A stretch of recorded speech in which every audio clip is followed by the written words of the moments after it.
వాక్యధారం కొరకు లేఖన భాగంలో నుండి మన వాక్యధారం కొరకు భక్తులకు మత్తయి రాసినటువంటి సువార్త మత్తయి రాసినటువంటి సువార్త 24వ అధ్యాయం. భక్తులకు మత్తయి రాసినటువంటి సువార్త 24వ అధ్యాయం 37వ వచనం నుండి 47వ వచనం వరకు చదివితే మనకు చాలా చక్కగా అర్థమవుతుంది. మనం మార్చి దేవుని వాక్యాన్ని చదువుకొని మనం వచ్చిన తర్వాత వచనాన్ని నేను ఒక వచనం తర్వాత మీరు ఒక వచనం ఇలా చదువుకుంటూ దేవుని వాక్యాన్ని ధ్యానం చేస్తాం. 24వ అధ్యాయం 37 నుండి 47వ వచనం. నోవహు దినములు ఎలా ఉండెనో మనుష్య కుమారుని రాకడయు అలాగే ఉండెను.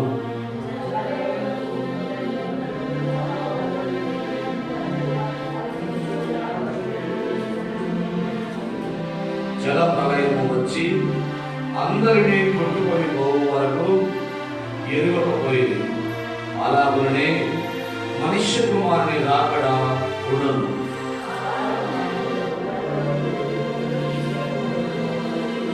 ఇద్దరు స్త్రీలు తిరుగులు విసరుచును, ఒకటి తీసుకుని పోబడును, ఒకటి విడిచిపెట్టబడును.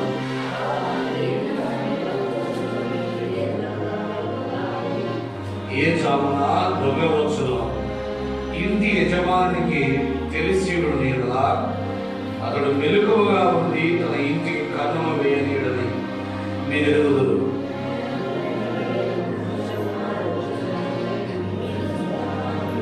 యజమానుడు తన ఇంటి వారికి తగిన వేళ అన్నము పెట్టుడు.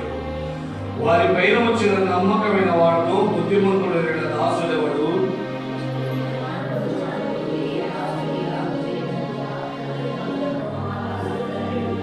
అతడు తన యావదాస్తి మీద వారి నుంచులని మీతో నిశ్చయముగా చెప్పుచున్నాను.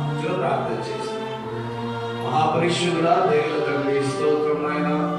చదవబడిన వాక్య భాగం ద్వారా మీరు మాతో మాట్లాడిన విధానం బట్టి స్తుతిస్తున్నా. చదవబడిన వాక్య భాగం ద్వారా మాతో మాట్లాడండి. మీరు వాక్యము ద్వారా నన్ను మమ్మల్ని వెలిగించండి. వాక్యం మీది, మీరు వాక్యమై ఉన్న దేవుడు కనుక మీరు మాట్లాడితే మీ పిల్లలకు ఆశీర్వాదక, మీరు మాట్లాడితే మీ పిల్లలకు దీవెనకరమైన ఆయన మాతో మీరే మాట్లాడమని బోధకులను వాక్యమై యేసు ప్రభువు శ్రేష్ఠ నామమున ప్రార్థించి బోధించుకొనుచున్నాము తండ్రి. ఆమేన్. మనం చదువుకున్నటువంటి వాక్య భాగములు 24వ అధ్యాయం మత్తయి సువార్త 25వ అధ్యాయము యేసు ప్రభువు వారి రెండవ రాకడను గురించి తెలియజేస్తుంది. గత 2 వారాల కిందట మనము ఒక అంశాన్ని ధ్యానం చేశాం. ప్రభువారు నేనొచ్చు వరకు మీరు ఎలా ఉండాలి అనేది 3 అంశాలను ప్రభువారు చెప్పినటువంటి మాటలు మనం ధ్యానం చేశాం. ఈ విధంగా భక్తులు ఆయన వచ్చు వరకు ఎలా ఉండమని భక్తులు సూచించారో ఈ సూచనలో మనం ధ్యానించబోతా ఉన్నాం. మత్తయి భక్తుడు రాస్తూ ఏమన్నాడు? నోవహు దినములలో సంభవించినట్లు మనుష్య కుమారుని రాకడయు సంభవించును అన్నాడు. నోవహు దినములలో ఏం సంభవించింది? నోవహును దేవుడు ఓడను సిద్ధం చేసుకోమన్నాడు. భూమి మీద ప్రచండమైన వర్షం కురవబోతా ఉంది. నీవు నీ కుటుంబం రక్షింపబడినట్లుగా నోవహు ఆదికాండం 6వ అధ్యాయం ధ్యానం చేయండి. అది ప్రచండమైన వర్షం కురవబోతా ఉంది. నీవు నీ కుటుంబం రక్షింపబడినట్లుగా ఇదిగో నీ కొరకు ఒక ఓడను సిద్ధం చేసుకోమని ప్రభు చెప్పగా ఆయన ఓడ సిద్ధం చేయడం మొదలుపెట్టాడు. ఓడను సిద్ధం చేసుకోమనగా బంధుజనం వచ్చి అడిగారు, ఏంట్రా ఇది, ఏం చేస్తున్నావంటే ఆయన చెప్పాడు, అయ్యా ప్రభు నాకు సెలవిచ్చమన్నాడు, దేవుడు నాకు సెలవిచ్చమన్నాడు. ఇదిగో 40 దినముల ప్రచండమైన వర్షం ఆకాశం నుండి కురవబోతా ఉందట. ఆ జలప్రలయం చేత మనుషులందరినీ దేవుడు నాశనం చేయబోతా ఉన్నాడు. ఇదిగో పాపము జీవితంలో జీవించుతున్న ప్రతి మానవుని ఆయన నశింపజేయబోతా ఉన్నాడు. కాబట్టి నా కొరకు ఓడను సిద్ధం చేసుకోమన్నారు. ఇదిగో నాతో పాటు ఎవరైనా ఈ ఓడలోకి వస్తే వారందరూ రక్షింపబడతారని దేవుడు చెప్పాడు. కాబట్టి నేను ఓడను సిద్ధం చేస్తున్నానని ఆ నోవహు భక్తులు తన బంధుజనంలో ఆ సమాజ మందిరంలో ఆయన ఈ వార్తను ప్రచురణ చేశారు. ప్రచురణ చేస్తే ఆదంలో నోవహు చెప్తున్నటువంటి ఈ మాటలన్నిటిని బట్టి నోవాహును ఏమన్నారంటే వీడు పిచ్చోడు అన్నారు. ఏమన్నారు? వీడు పిచ్చోడు, ఆకాశం నుండి వర్షం వస్తుందంట, ఎక్కడైనా ఎప్పుడైనా వచ్చిందా అంటూ జనులు అతన్ని ఎగతాళి చేయడం, దూషించడం, అవమానపరచడం ఆగంలో సంభవించింది. బాగా గమనించాలి. ఈ దినములలో కూడా దేవుని ప్రజలు దేవుని వార్తలు మోసుకుని వెళ్ళి జనుల వద్దకు వెళ్తా ఉంటే దేవుని ప్రజలను దూషిస్తా ఉన్నారు, అవమానపరుస్తా ఉన్నారు, హింసిస్తా ఉన్నారు, బాధిస్తూ ఉన్నారు. వారిని ఒక పిచ్చోళ్ళ కింద లెక్క చేస్తా ఉన్నారు, వారిని ఒక చేతగాని వారి కింద లెక్క చేస్తా ఉన్నారు. నోవాహులో నోవాహును జనులు ఆ దినమున ఎలాగో లెక్క చేయకుండా ప్రవర్తించాలో నేటి దినములలో కూడా అలాగనే జరుగుతా ఉంది. కాబట్టి ప్రభువు రాకడ దినముల యందు నోవాహులో సంభవించినట్టుగా ఇప్పుడు సంభవించినని మత్తయి భక్తులు రాసి వచ్చారు. గమనించండి. ఇలాగ ఆయన చెప్తూ తిరిగి అనేక విషయాలు కూడా రాసి పెట్టారు. నోవాహులో జనులు ఏం చేస్తూ ఉన్నారంట? తినుచు, త్రాగుచు, పెళ్లికించు, పెళ్లి చేసుకొనుచు ఉన్నారు. ఇప్పుడు చూడండి, జనులు ఎలా అయిపోయినారంటే తినుచు, త్రాగుచు, పెళ్లికించు, పెళ్లి చేసుకున్నట్టు తమకే చింత లేదు, తమకే బాధ లేదు, తమకు ఏ విధమైనటువంటి సమస్య లేదు. ఇదిగో తాము చనిపోతే ఎక్కడికి వెళ్తాము, లేదంటే తమ జీవితం ఏంటి అనే ఒక గురి, ఓ లక్ష్యం అనేది ఎంత మాత్రంలో లేదు. అనేకులకు లేని నిరీక్షణ కూడా ఇంకోటి కూడా ఉంది. తాము చనిపోతే తాము జీవితాన్ని ఈ శరీరాన్ని వదిలిపెడితే తాము ఎక్కడికి పోతామో కూడా ఎరుగని జీవితమైన వారు కూడా అనేక మంది ఉన్నారు. ఇప్పుడు నోవాహులో సంభవించిన ఆ పరిస్థితులు నేటి దినములలో మనం చూస్తా ఉంటే అటువంటి పరిస్థితుల్లో ఉన్నానే మనం వెళ్తా ఉన్నాం. జనులు ఏమైనా ఏం జరిగినా కూడా జనులు తాము తింటూ ఉన్నారు, తాగుతూ ఉన్నారు, సంతోషిస్తూ ఉన్నారు, ఆనందిస్తూ ఉన్నారు, పెళ్లి చేసుకుంటున్నారు, పెళ్లి నియబడుతూ ఉన్నారు, అన్ని కార్యక్రమాలు సజావుగా సాఫీగా సాగించేసుకుంటున్నారు. దేవుని ప్రజలు చెప్పేటువంటి మాటలు, దేవుని వార్తలు మోసుకొని వెళ్తే అనేకులు వారిని పిచ్చోలను చేసి, దూషించి, అవమానపరిచి, కొట్టి, వారిని హింసించి, బాధించే లోకంగా అయిపోతున్నారు. నోవాహును కూడా అలాగే ఆనాటి ప్రజలు చేశారు. ఈ విషయాలన్నీ మనం బాగా అర్థం చేసుకోవాలి. ఆనాడు ఎలాగ జరిగిందో నేటి పరిస్థితుల్లో కూడా అదే మార్గం గుండా వెళ్తా ఉన్నాయి. కాబట్టి మన ప్రభువు రాకడ సమీపముగా ఉందనే సంగతిని మనం ఎప్పుడు మర్చిపోకూడదు. అంతమాత్రమే కాదు, ఆయన క్రిందికి రాసిన ఏమన్నాడు? ఇద్దరు పొలంలో వదులు, ఒకరు ఎత్తబడుదురు, ఒకరు విడువబడుదురు. ఇద్దరు క్రియలు విసరించుదురు, ఒకరు విడువబడుదురు, ఒకరు ఎత్తబడుదురు అని రాస్తూ కింద ఒక ఉపమానాన్ని కూడా చెప్పాడు. ఏమన్నాడమ్మా? దొంగ ఎప్పుడు వచ్చునో ఇంటి యజమాని తెలిసి ఉంటే వాడు ఏం చేస్తాడంట? కావలి ఉంటాడు. ఆ దొంగ రాకుండా జాగ్రత్త పడతాడు. అలాగున ఏ దాసును చేయించున్నాడు ప్రభువు చూచునో, ఎలాగునా తన ఇంటికి కన్నం పడకుండా, తన ఇంటికి దొంగతనం తినకుండా, తన ఇంటిని ఎవడు దోచుకోనకుండా, తన ఇంటిని ఎవడు తన ఇంటిలో తాను భద్రపరుచుకున్నటువంటి విలువైన వస్తువులను ఎవడు దోచుకొని పోకుండా, తన ఇంటిని ఎవడు జాగ్రత్తగా కాపాడుకుంటా దేవుడు ఆదరణ ఎదురున తాను వచ్చుది గమన ఆదరణ ఏ దాసును తన ఇంట విలువైన వస్తువులను దొంగతనం తినకుండా, మోసపోకుండా, తాను సంపాదించింది మరొకడు ఎత్తుకొని వెళ్ళకున్నట్టుగా ఎవడు కాపాడుకుంటూ తన ఇంటి వారికి భోజనం పెట్టుతూ చక్కగా చూసుకుంటా ఆయన చూచునో ఆ దాసుని ఏం చేస్తాడ? ఇప్పుడు 47 ఆ దాసుని ఏం చేస్తాడ? అతడు తన యావదాస్తి మీద వారి నుంచునని మీతో నిశ్చయముగా చెప్పుచున్నాను.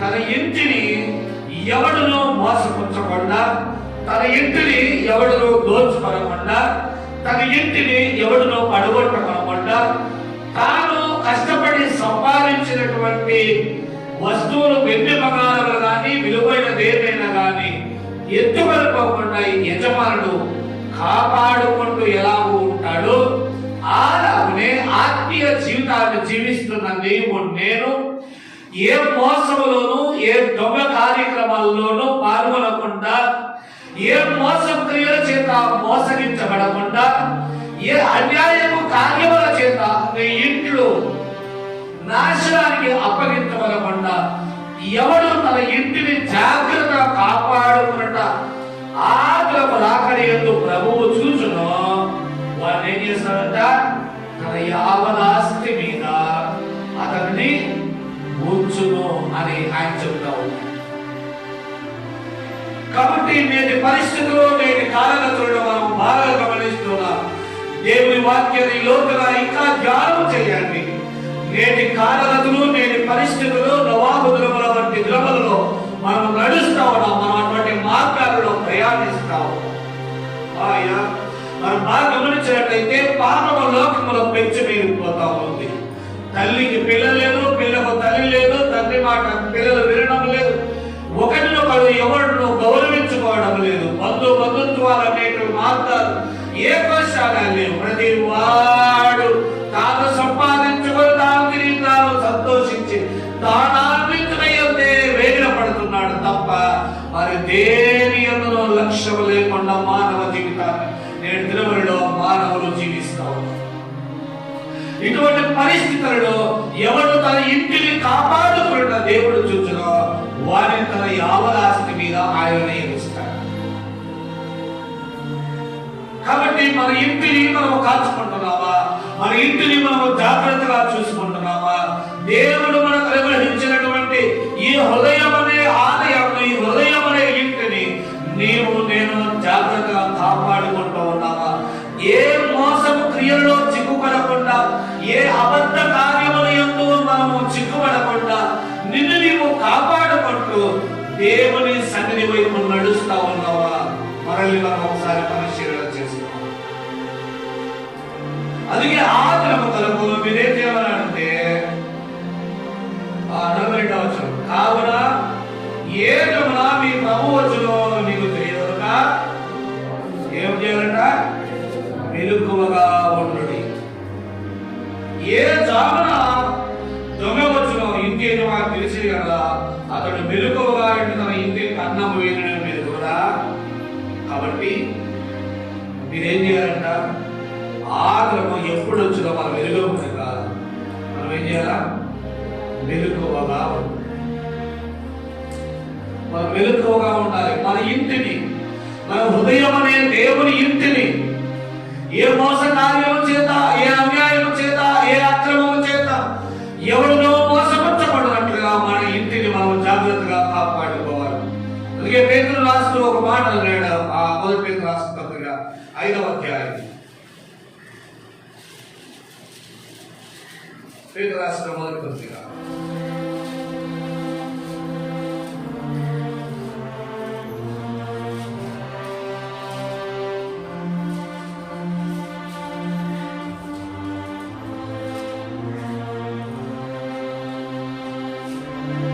5వ అధ్యాయం. నిబ్బరమైన బుద్ధి గల వారే మెలకువగా ఉండుడి. నీ విరోధి అపవాది గర్జించు సింహము వలె ఎవరిని మృంగుదునా అని వెదకుచు తిరుగుతా ఉన్నాడు. మనం మెలకువగా లేకపోతే ఏం చేస్తాడట, మింగేస్తాడు. కొంచెం పీకుతాడు, ఏం చేస్తాడు, ఒకటేసారి మింగేస్తాడు. అలాగే నీ జీవితాన్ని కూడా మెలకువగా లేకపోతే దేవుని వాక్యాన్ని ధ్యానించి నీ హృదయమందు భద్రపరచుకొని జరుగుతున్న సంభవాలన్నిటిని చూస్తూ, దేవా నీవు నీ వైపు నేను చూస్తా ఉన్నా, నువ్వు ఎప్పుడు వస్తావో అని నీ వైపు ఎదురు చూస్తా ఉన్నానని ప్రభువు రాకడతో మనం సిద్ధంగా ఉంటే నీ ఇంటిని ఎవడు మోసపరచకుండా పాడు చేయకుండా నీ ఇంటిని నీవు కాపాడుకుంటే ప్రభువు వచ్చున్న నీకు ఆ స్థిరమైన నివాసాన్ని తన యావదాస్తి మీద, తన యావదాస్తి మీద నిన్ను వచ్చుటకు ప్రభు సిద్ధంగా ఉన్నాడు. అందుకే మధ్యవర్తుడు అన్నాడు, ఏది మనం ఈ ప్రభు వచ్చిన మీరు కనుక మీరేం చేయండి, మెలకువగా జరుగుతున్న కార్యాలన్నిటినీ క్షుణ్ణంగా చూడండి. పరిశీలన చేయండి. ఈ హృదయమునకు గోచరము కాని ఎన్నో విషయాలు జరుగుతూ ఉంటాయి. వాటిని పరిశీలించి తెలుసుకోవాలి. కాబట్టి భక్తులు చెప్పిన మాట ఏమిటంటే, మన ప్రభు ఎప్పుడు వచ్చిన వాళ్ళది లేదు కనుక మనము మెలకువగా ఉండాలి. మరికొంతమంది భక్తులు చెప్పిన కొన్ని మాటలు చెప్పించడం చేస్తాం. ఒకరు యాకోబు రాసినటువంటి పక్కనే ఉన్నది, పేతురు ముందు 5వ అధ్యాయం. మనం యాకోబు భక్తులు రాసిన పత్రిక 5వ అధ్యాయం 7వ వచనం. సహోదరులారా, ప్రభువు రాకడ వరకు ఓపిక కలిగి ఉండుడి. ఏం కలిగి ఉండండి? అంత ఏమన్నాడు? మెలకువగా ఉండడు. యాకోబు భక్తులు ఏమంటున్నాడు? ఓపిక కలిగి ఉండండి. సహోదరులారా, ప్రభువు రాకడ వరకు ఏం కలిగి ఉండండి? ఓపిక కలిగి ఉండండి. చూడండి, ఇంకా ఓపిక కలిగి ఉండండి. చూడండి, వ్యవసాయకుడు తొలకరి వర్షములు కడవరి వర్షములు సమకూడ వరకు విలువైన భూఫలము నిమిత్తము ఓపికతో కాచుకొనుచు దాని కొరకు కనిపెట్టును కదా. వ్యవసాయదారుడు ఏం చేస్తాడు? వర్షం పడింది మొదలు భూమిని దున్ని చదువు చేసి విత్తనం వేసి వర్షం పడినట్లుగా తన ఫలితాలు సాగిస్తూ ఉంటాడు. ఆ వర్షం పడితే భూమిని చదువు చేస్తాడు. వర్షం ట్యాప్ అయితే మళ్ళీ విత్తనాలు విత్తుతాడు. వర్షం పడితే కలుపు మొక్కలన్నీ ఏరి పక్కకు పడేస్తాడు. మళ్ళీ దానికి ఏమైనా అవసరమా అని సత్తువు కలిగినటువంటి ఆ ఎరువులు అవి ఇవి అన్ని వేస్తాడు. ఆ పంట చేతికి వచ్చేంత వరకు తాను ఓపికతో ఏం చేస్తాడు? కనిపెట్టుకొని. వ్యవసాయదారుడు తాను విత్తిన పంట కొరకు ఎలాగో ఆ పంట తన చేతికి వచ్చేంత వరకు ఓపికతో ఎదురు చూస్తూ ఉంటాడు. నీ ప్రభువు వచ్చేంత వరకు నీవు కూడా ఏం చేయాలంట? ఓపికగా ఉండాలి.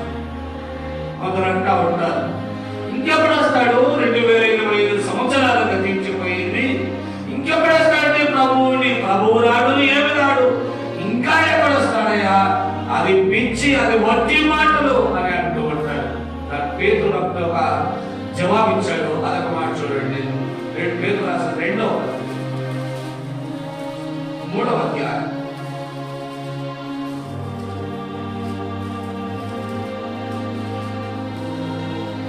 9వ వచనం.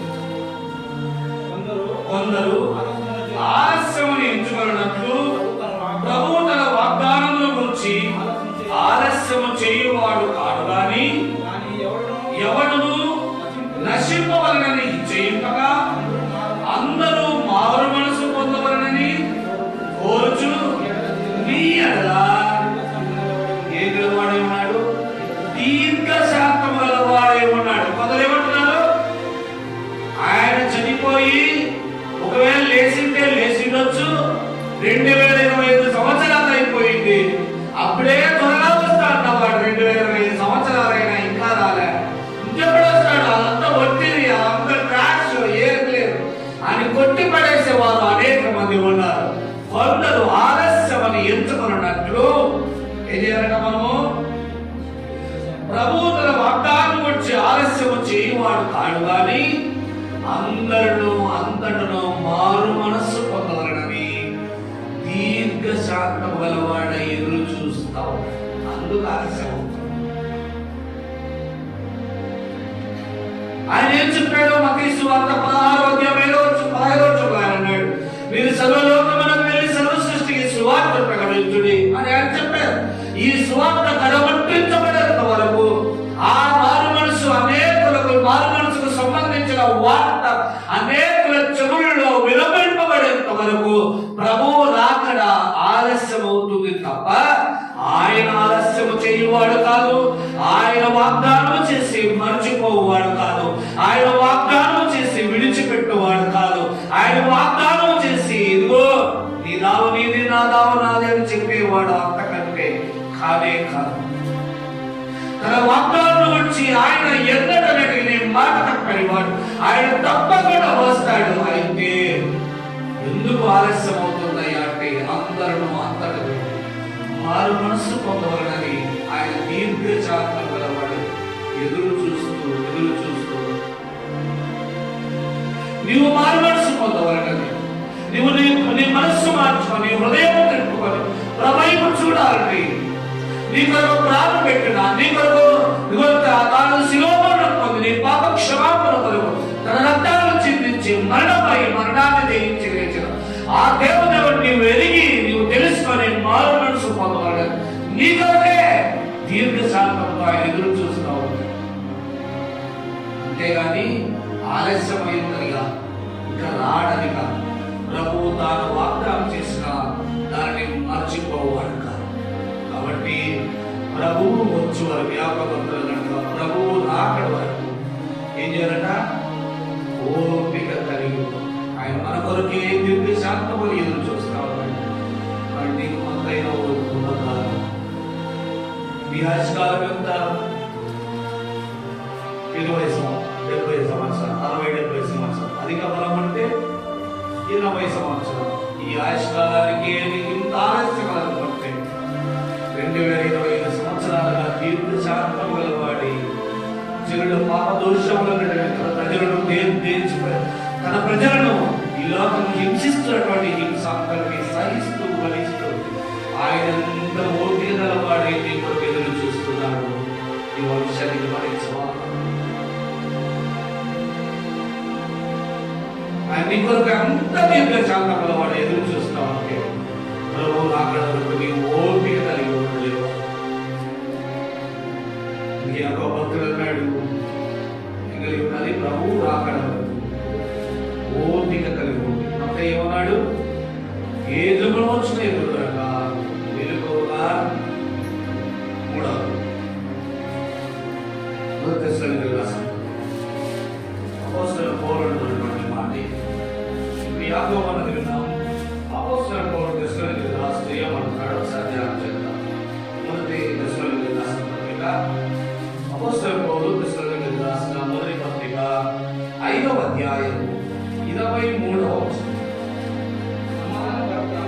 సమాధానకర్తయగు దేవుడే మిమ్మల్ని సంపూర్ణంగా పరిశుద్ధపరచుగాక. మీ ఆత్మయు జీవమును శరీరమును మన ప్రభు అయిన యేసు క్రీస్తు రాకడయందు నిందారహితముగాను సంపూర్ణముగాను ఉండునట్లు కాపాడబడుగాక. ప్రభు రాకడ వరకు ఎట్లా నిందారహితముగాను సంపూర్ణమైన వారమై ఉంటున్నట్లుగా మిమ్మల్ని కాపాడుగాక. దశరథులు రాసిన పోగడు. నేను కూడా ఇదే కోరుకుంటున్నాను. దేవుని సంఘం విషయంలో ప్రతి వారి దేహాన్ని ఆత్మలను ప్రభు రాకడ వరకు నిందారహితముగా సంపూర్ణంగా చేసి ప్రభువుగా నిలవబెట్టాలని నేను ప్రగాఢంగా కోరుకుంటూ మనమందరము ఆ ప్రభువు రాకడ వరకు కాపాడబడినట్లుగా మన దేహాత్మలను నిందారహితముగా దేవుని వాక్యము చేత సంపూర్ణంగా ఇదిగో ప్రభువా నేనున్నాను అని చెప్పగలిగేటట్లుగా మనం సిద్ధంగా ఉండాలని ప్రభు కోరుకుంటున్నాను. కోరునట్టుగా ప్రభు రాకడ వరకు నిందారహితముగా సంపూర్ణంగా మీరు కాపాడబడుదురుగా. కానీ కొరకు ఆయన ప్రార్థన చేసినట్టుగా దేవుని సంఘం అందరి కొరకు నేను ప్రార్థన చేస్తా ఉన్నాను. మీరు కూడా అలాగే ప్రార్థన చేయండి. దేవా నీ రాకడ వరకు నేను సంపూర్ణంగా నిందారహితముగా ఉన్నట్టుగా మాకు సహాయం చేయగలరు. ప్రభు సహాయాన్ని వేడండి. ఆలోచన నేను రాసిన 2వ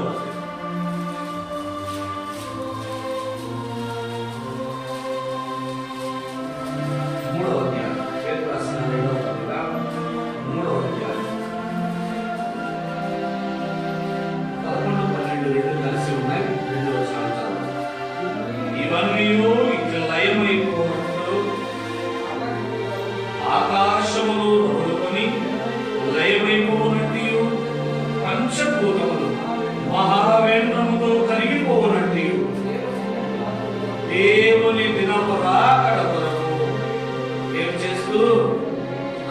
కనిపెట్టుచు దానిని ఆశతో ఏం చేయాలంట?